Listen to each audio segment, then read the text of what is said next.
Good afternoon, anti-novelists, Lilligans, friends, curious onlookers. Everyone is welcome here in the library.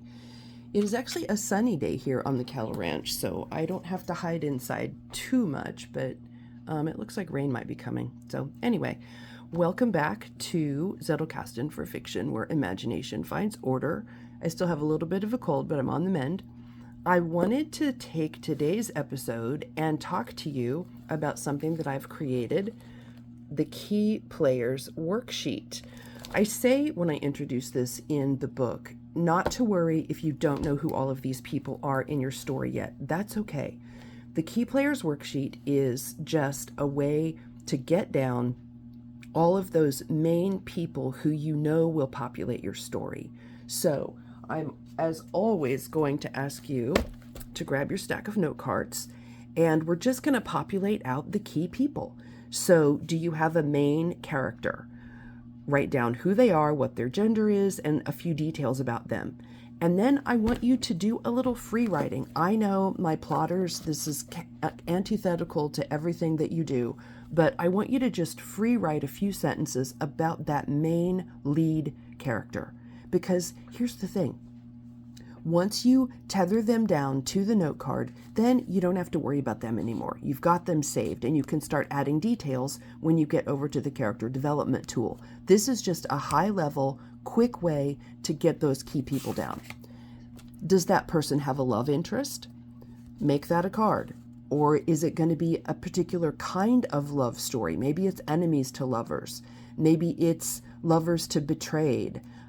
Think about those little plot points, those little details of what is this person's love interest look like and what does that story look like? Jot that down. Then we're going to go to parents and grandparents. We're going to get a little bit into family with siblings.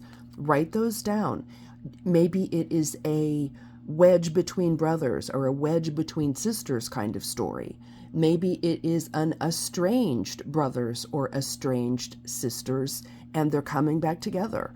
Just thinking about the possibilities are going to give you those little story threads that make you excited to write about it, that you want to dive into and explore and see what's going to happen. Get those down on the cards. After siblings, we've got the best friend and the sidekick.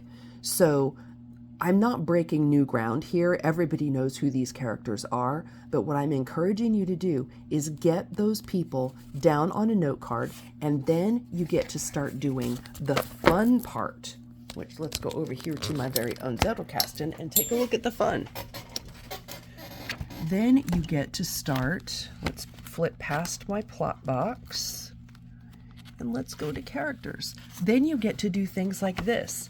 Ripping out magazine pages that remind you of those characters. Or maybe you're going to capture some extra notes, right? This is just a little note on a Post-it that I stuck onto my 7110 lowercase I card, reminding me that Tara is hyper vigilant. From the time that she lived with the woman she was forced to call mother, she's very in tune to others and their feelings because she never knew when mother was going to snap. So Tara was always on her guard.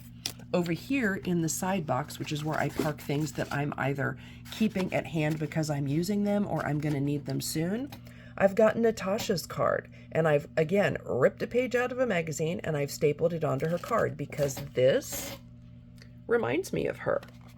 Right? Crazy brocade jacket, dark hair, slick back. That's Tasha. So then you'll continue going through and just adding in those little details.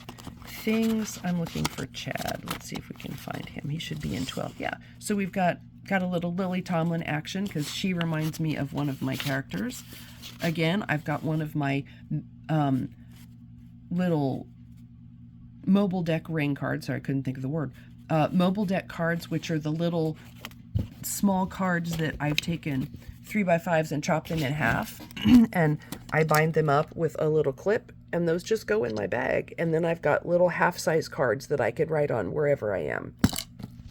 And then when those get installed into my actual Zettelkasten, like after I get back home or if I've been on a trip and I'm back and ready to write, often I just staple those little half cards onto a full card and just keep on rolling with that character.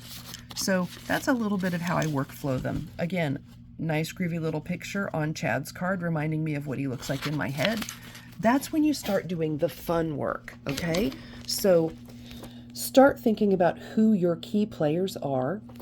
Get them onto a card just so that you've got them nailed down, and then start doing the fun work of Googling, searching magazines, even drawing or sketching if that's your jam. Just figure out how you can nail down some details about those key players that will start enhancing your story, which will then lead to getting those words on the page, because that's what all this work is about.